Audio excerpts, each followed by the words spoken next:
Hey, welcome back to Daily Seed, the podcast where faith meets practicality. We got to Zephaniah 3 today, and I can tell you that it does not disappoint.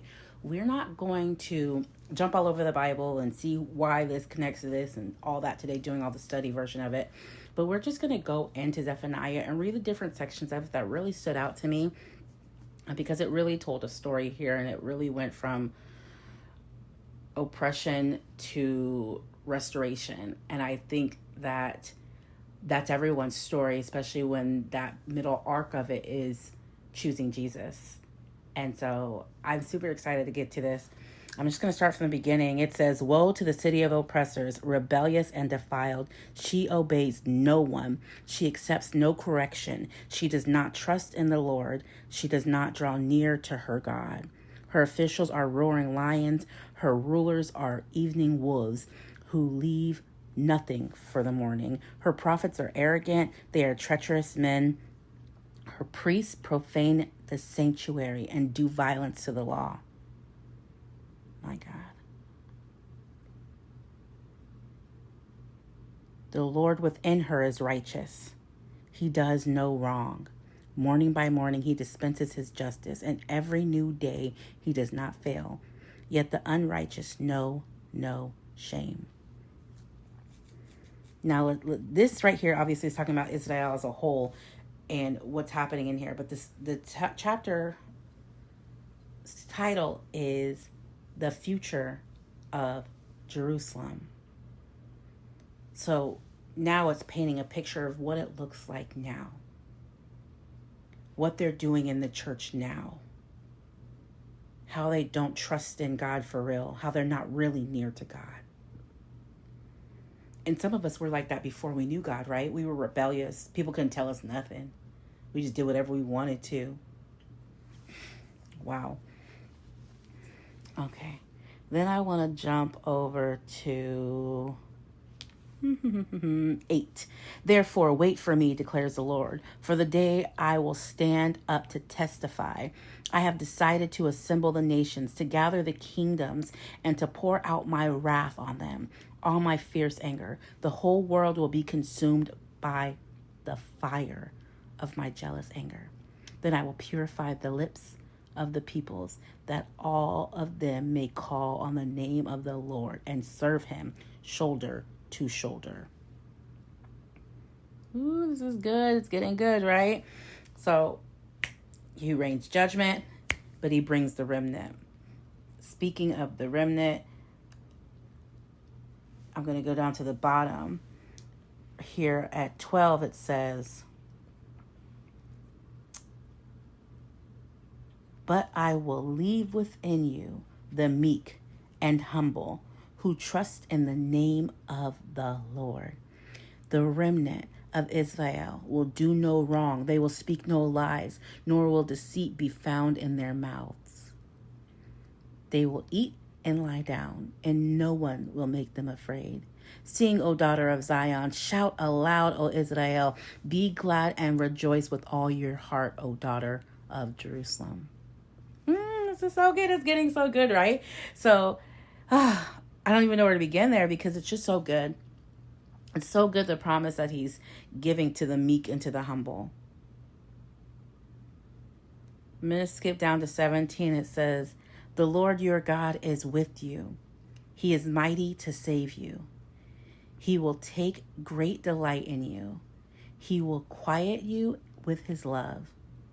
He will rejoice over you with singing. The sorrows for the appointed feast I will remove from you. They are a burden and a reproach to you." Reproach means shame. 19. "At that time I will deal with all who oppressed you. I will rescue the lame and gather those who have been scattered. I will give them praise and honor."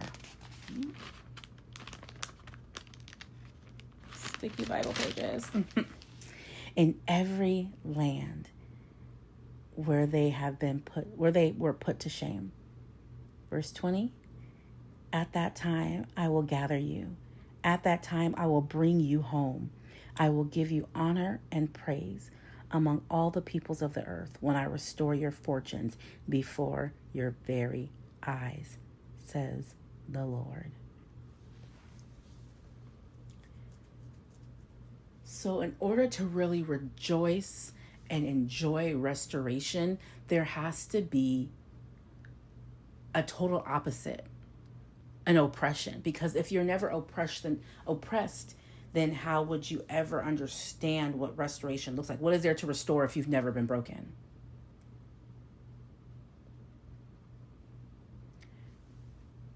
There has to be something to restore.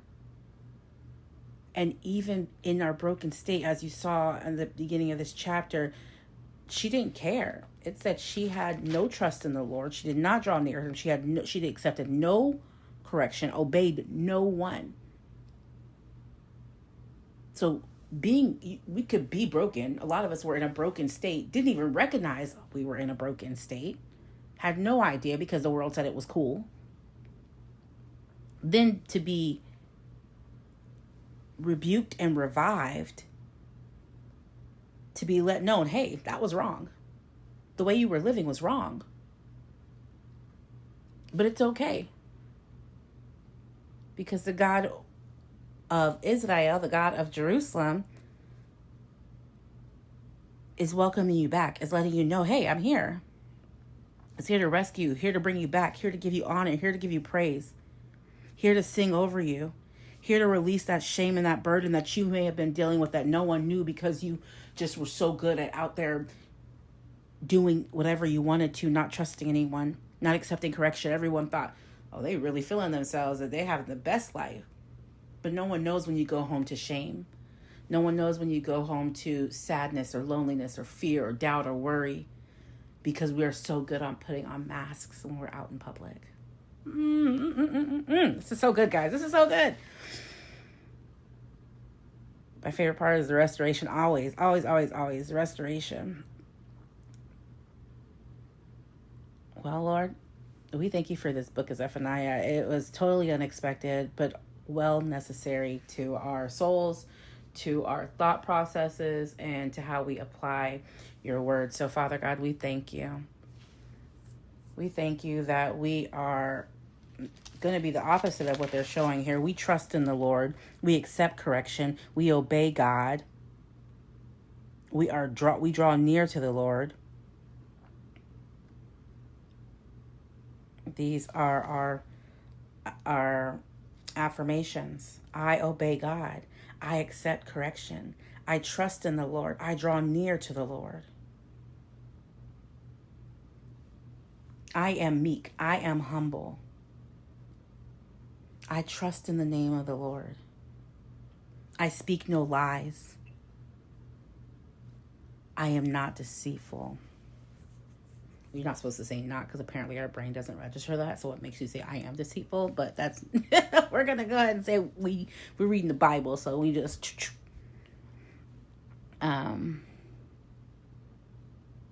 we are glad, we rejoice with all our hearts. So Lord, we thank you. We thank you for this time. And we are so excited to get into season 4 of Daily Seed, the podcast.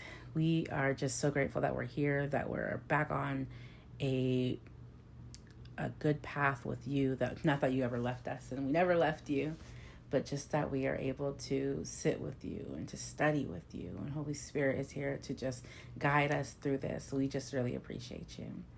We love you and we thank you. In Jesus' name, amen.